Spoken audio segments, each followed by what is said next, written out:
copiar el mundo sonoro en el papel. Hace un tiempo, hablando con un maestro de percusión, me dice: yo no tengo ningún prejuicio con relación a las músicas populares. El problema es que esas músicas no están escritas, cuando estén escritas me las traen. Sí, tiene un prejuicio. Porque el prejuicio ese es no comprender que hay una epistemología distinta.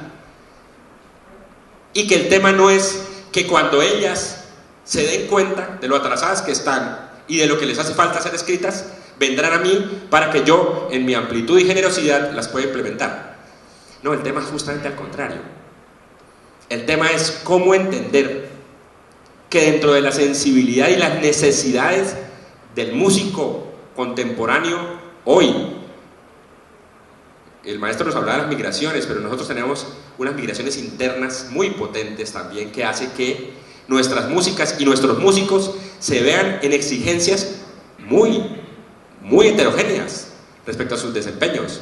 En unos contextos hay que saber leer, en otros contextos hay que tener una experiencia de oralidad muy aguda para poder participar. Y resulta que nuestras universidades están creyendo todavía que todo lo que se hace en el mundo pasa por lo escrito, cuando la estadística dice que 3/4 partes de la música que circula en el mundo ni siquiera tiene escritura, o se usa como referente, más o menos como una guía. Mire, esto es más o menos, y mire, este es el cifradito y hagámoslo. O sea, lo vamos a hacer es haciéndolo. Funciona como guía, no como pauta central. ¿Qué consecuencias tiene leer, escribir la música y utilizar los demás recursos de la cultura escrita en el aprendizaje individual? Esa es otra cosa interesante. El aprendizaje de la escritura sitúa el asunto en el aprendizaje individual. Lo oral sitúa la cosa en lo colectivo, y la academia en eso tiene unos prejuicios terribles. Cree que si no hay una relación uno a uno, estamos engañando al estudiante, porque no somos capaces de entender que hay aprendizajes colectivos que pasan por otro lugar, que hay aprendizajes que pasan por otra cosa, por otra manera de concebir el mundo. Pues bien, la academia tiene un monocultivo problemático, el monocultivo de lo lectoescrito. Si bien todos reconocemos, y alguna vez lo discutía yo con Hernando, claro, la academia también tiene una oralidad, por supuesto que sí, pero es una oralidad que ni siquiera es reconocida y reflexionada como tal. No obstante, es una oralidad distinta, porque es una oralidad ligada a la hermenéutica del texto, siempre es con el texto. No obstante, hay una oralidad que es muy rica. De hecho, las grandes tradiciones de interpretación son orales. Por eso se celebra tanto: ah, Violeta, eres alumna del alumno de Chopin, luego eres nieta de Chopin. ¿Así hablamos o no? Es interesante. El tema es que esas tradiciones orales no se valoran como tal, y no vemos los vasos comunicantes que tienen con otras músicas. Quiero decir, valorar ese hecho, sobre todo cuando no se trata de la hermenéutica del texto, sino otro tipo de hermenéutica que pasa, por ejemplo, por lugares tan interesantes como el tema de la memoria. Y este es un asunto importante. En mis entrevistas con estudiantes, guitarristas, por ejemplo, trompetistas o cantantes, los muchachos van, y lo he hecho en 3 universidades en Bogotá, los muchachos aprenden cosas. Yo eso lo monté, me dicen, pero montarlo no significa haber asimilado nada. Quiero decir, montan un tema, pero no comprenden lo que está ahí, porque no tienen tiempo. Lo que hay es que chulear temas. Yo eso lo vi, pero es como cuando uno dice: yo vi el Transmilenio pasar. Sí, yo lo vi, pero la pregunta es: ¿qué tipo de...? Y ojo, aquí hay un concepto importante, que es cómo lograr que la experiencia del estudiante sea más profunda. Y creo que la oralidad nos trae muchos elementos para ahondar en eso. Y más preguntas. ¿Qué produce la oralidad como recurso cognitivo? Ojo, son temas de trabajo y de investigación. ¿Cómo opera la oralidad en las prácticas populares? ¿Cómo pudiera incorporarse eso en la academia si dejamos de considerar lo empírico, como ocurre hoy día todo el tiempo, como el paradigma del atraso, la ignorancia y la falta de rigor? ¿Por qué se mantiene ese prejuicio? pese a evidencias incontestables que indican que alguien muy dotado en el aprendizaje teórico puede ser un analfabeta en la vida práctica.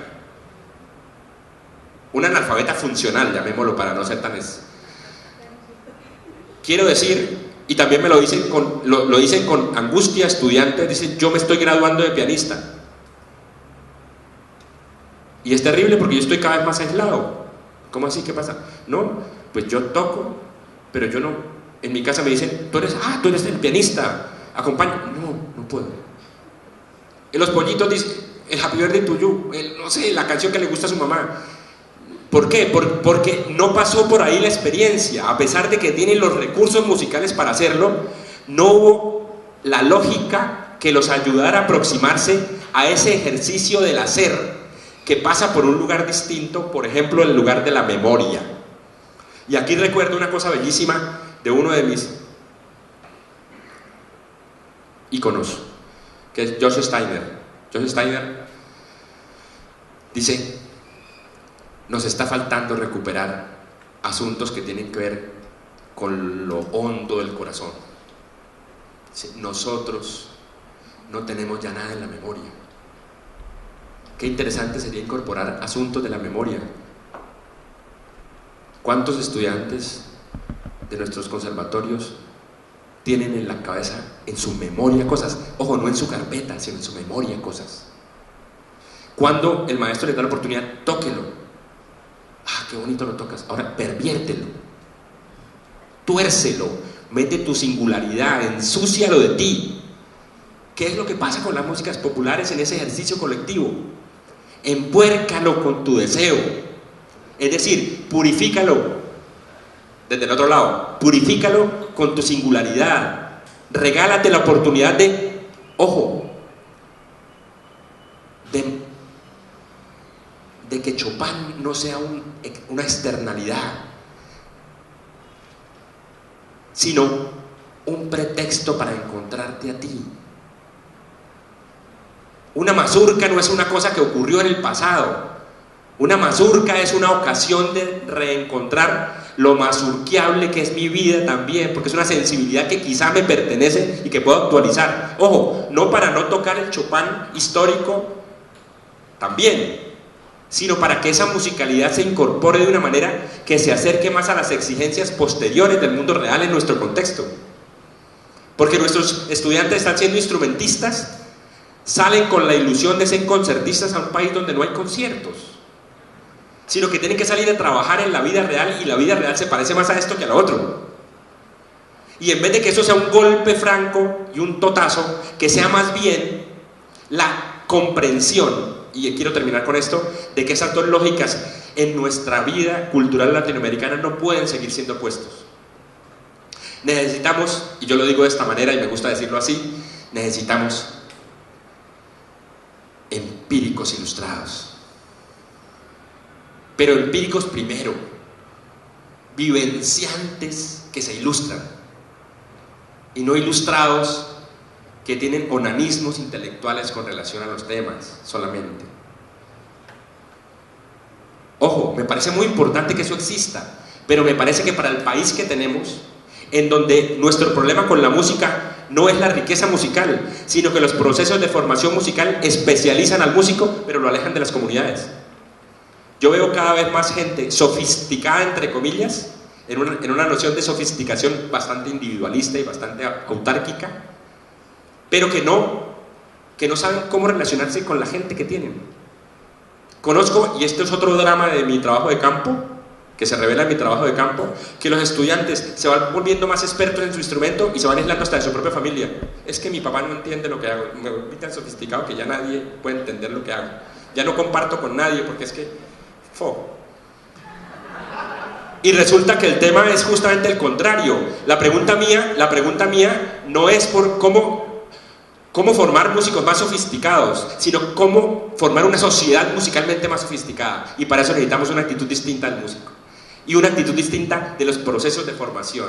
Y mucho me temo, y es lo que les quiero proponer humildemente, que esta vueltica por la comprensión de la lógica de la realidad, yo había ido ahondando un poco en eso, sino que el tiempo no nos da para más, esta vueltica por las lógicas de la oralidad, esa noción de experiencia, ojo, cómo lograr una experiencia musical pasa por otros lugares.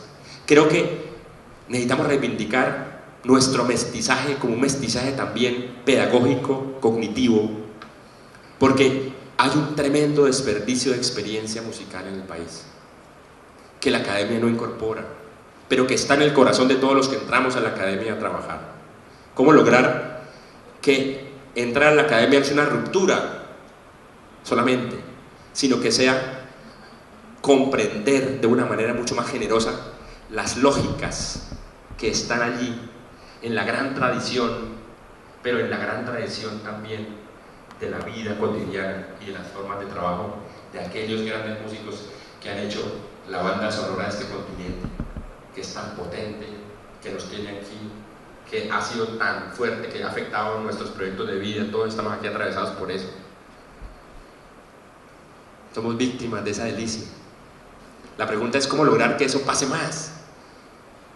Cómo lograr que nuestro estudiante salga no solamente con un título, muerto del susto porque la realidad lo asusta, lo amenaza, sino cómo salir armado para tener una actitud más vinculante, una sensibilidad mucho más rica, entendiendo que la música no es la célula rítmica, sino entender el vínculo con formas de asumir la vida, o como lo decía Wittgenstein, hacer música es asumir una forma de vida, no aprenderse unas células rítmicas. Tocar percusión no es saberse que va 3 contra 2, no, es entender que detrás de eso hay una cosa que trasciende lo sonoro, se vehicula por medio de ello, pero que siempre tiene que ver con las relaciones humanas, y quizás ahí la música pueda estar estrechamente vinculada a una noción de formación integral en una sociedad que se nos desintegra. Gracias.